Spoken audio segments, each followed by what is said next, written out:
স্বাগত বন্ধুরা, আমার চ্যানেলের সরস্বতী পুজোর স্পেশাল ব্লগে আপনাদের সকলকে স্বাগত। তো এই সরস্বতী পুজো আমার জন্য একটু বেশি স্পেশাল ছিল, কারণ এই পুজোয় আমি আমার ছেলের হাতে খড়ি দিয়েছিলাম, যার বয়স এখন ঠিক 2 বছর। তো সেই কারণে আমরা চলে গেছিলাম আমার দেশের বাড়ি, যেটা কিনা মুর্শিদাবাদ জেলায় পড়ে। আর এখানে দেখুন, আগের দিন রাতে সবাই প্রিপারেশন করছে সরস্বতী পুজোর, ঠাকুর সাজানো, আলপনা দেওয়া ইত্যাদি ইত্যাদি। আর সরস্বতী পুজোর দিন সকালবেলা, যেমন আপনারা সবাই জানেন, বাঙালিদের কাছে এটা একটা ইমোশন, আমরা সকালবেলা উঠে চান টান সেরে সরস্বতী পুজোর প্রস্তুতিতে লেগে পড়েছিলাম। ফল কাটা, আরও যা যা প্রস্তুতি থাকে এইসব চলছিল। তো মোটামুটি সকাল 9টা-10টার মধ্যে আমাদের পুজো শুরু হয়ে গেছিলো। এখানে দেখুন ঠাকুরমশাই এসে গেছেন এবং পুজো শুরুও হয়ে গেছে। তো এখানে বলে রাখি, আমার দেশের বাড়িতে এইসব পুজো পার্বণে একটা গ্যাদারিং হয়। আমার সব জেঠু জেঠিমারা, কাকু কাকিমারা, দাদা বৌদি সবাই আসে, আর আমরা গল্প করে বেশ কাটাচ্ছিলাম দিনটা। আর এখানে দেখুন আমার ছেলে আর আমার ভাইজি যে শাড়ি পরেছে, দুজনে ভাই বোনে মিষ্টি একটা ছবি তুলেছে। এখানে সবাই গল্প কাচা হচ্ছে। আর আমাদের বাড়ির সামনে এখানে একটা মঞ্চ আছে, এটা একটা মাল্টিপারপাস মঞ্চ, যেখানে ফাংশনও হয়, আবার এই দিন রান্না বান্না হচ্ছিল। তো আমার জেঠিমার বৌদি লেগে পড়েছে সরস্বতী পুজোর ভোগের কাজে। তো এইসব চলছিল, আমরা সবাই গল্প করছিলাম। আর হাতে খড়ি এখনো হয়নি, কারণ হাতে খড়ি পর্বটা আমাদের শুরু হয়েছিল একটু দেরিতে, মানে পুজো হয়ে যাওয়ার, হোম যজ্ঞ সব কিছু হয়ে যাওয়ার পরে আমাদের হাতে খড়ি পর্ব, অঞ্জলি, আরতি ইত্যাদি শুরু হয়েছিল। এখানে দেখুন একদিকে তরকারি কাটা চলছে, একদিকে রান্না বান্না চলছে। তো মানে এই যৌথ পরিবারের এই দিকগুলো সত্যি খুবই ভালো লাগে এবং সুন্দর লাগে, যেগুলোকে বাঁচিয়ে রাখা আমাদের সবার দায়িত্ব। তো এখানে দেখুন পুজো চলছে, এবং এখানে আমার বোন আছে যে ভীষণ সুন্দর আলপনা দেয়। আমাদের বাড়ির সব আলপনা আমার এই বোনই দেয়। এখানে আমি ওকে এক্ষুনি বলবো আমার ব্লগে একটু হাই কর, তো ও কি সুন্দর হাই করবে দেখুন।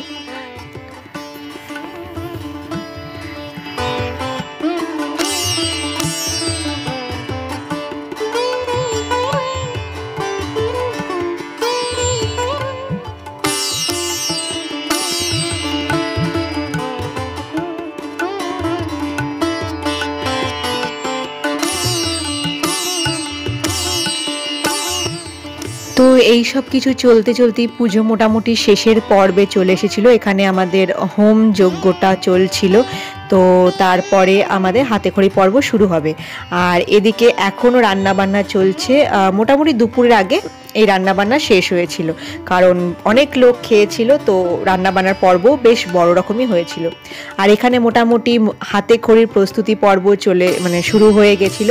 2 ভাই বোনের হাতে খড়ি ছিল। তো ঠাকুরমশাই 2টো স্লেট লিখে নিয়েছিলেন, শ্রী শ্রী সরস্বতী নমঃ। তো আমাদের মোটামুটি ছোটোবেলায় আমরা এত ছোটোতে হাতে খড়ি দিইনি, কিন্তু আজকালকার বাচ্চাদের মানে কি বলবো, ছোটো থেকে স্কুল শুরু হয়ে যায়, তো হাতে খড়ি তো দিতেই হতো। তো মোটামুটি ওদের দুজনেই 2 বছর পূর্ণ হয়ে গেছে, তো ওদের হাতে খড়ি হচ্ছিল। এখানে আমার ভাইজির হাতে খড়ি শুরু হয়ে গেছে। ও মোটামুটি এত চঞ্চলতার সাথে, এদেরকে ধরে বসিয়ে হাতে খড়ি দেওয়ানোটা বড়দের জন্য একটা বিরাট বড় কাজ বলা যেতে পারে। তো যাই হোক, ভুলিয়ে ভালিয়ে তার হাতে খড়ি দেওয়া হলো, এবং তার সাথে সে বলছিল হাতে খড়ি নয়, হাতে ঘড়ি। তো আমার বড় জেঠু ওদের দুজনকে 2টো হাতে ঘড়িও দিয়েছিল, হাতে ঘড়ির সাথে। তো দুজনে 2টো ঘড়ি গিফট পেয়ে মোটামুটি খুশি ছিল। এখানে আমার ছেলের হাতে খড়ি পর্ব শুরু হচ্ছিল, বাট ওর বাবাকে তো ছাড়ে না, তো মোটামুটি ওর বাবার কোলে বসেছিল এবং তার সাথে ওর হাতে খড়ি হচ্ছে। কিন্তু পরের পর্বটা আমার ছেলে বেশ কি বলবো, শান্তভাবে নিষ্ঠাপূর্ণভাবেই কিন্তু কমপ্লিট করেছিল। এখানে দেখুন, ও প্রথমে অ আ ক খ কে অ্যান্ড ABCD লেখানো হয়েছিল, তারপরে একে একে ও পুষ্পাঞ্জলিও দিয়েছিল, আর কি পুষ্পাঞ্জলি দিয়েছিল, প্রসাদ খাওয়া, সবই ও সুষ্ঠুভাবে সম্পন্ন করেছে। ও ঘরে যতটা চঞ্চলতার সাথে থাকে, যাকে একটা মিনিট চুপ করে বসানো যায় না, সে যে অতক্ষণ বসে হাতে খড়ি, অঞ্জলি ইত্যাদি জিনিসগুলো করবে, এটাই আমাদের জন্য বিশাল বড় প্রাপ্তি।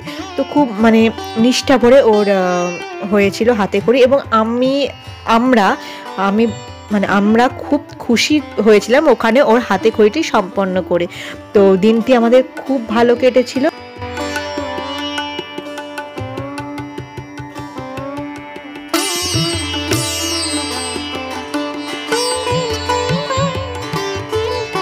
বলো শ্রী শ্রী,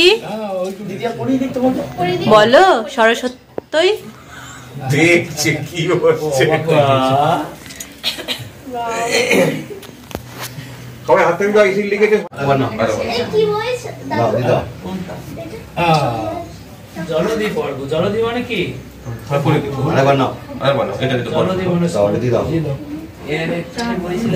সরস্বতী বলো, সরস্বতী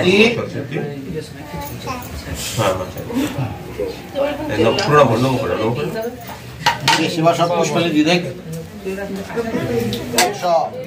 চন্দন পুষ্পাঞ্জলি নম সরস্বতী নম। তো ওদের এই পর্ব মিটে যাওয়ার পরে আমরাও একে একে সবাই পুষ্পাঞ্জলি দিয়ে দিয়েছিলাম। তারপর আমরা ভোগ খেয়ে আমরা সেদিনই বেরিয়ে পড়েছিলাম কলকাতার জন্য, কারণ অফিসের ছুটি একটা বড় ব্যাপার। তো যাই হোক, দেখা হচ্ছে পরের ব্লগে। ততক্ষণ ভালো থাকুন, ভালো রাখুন। Tata, bye bye.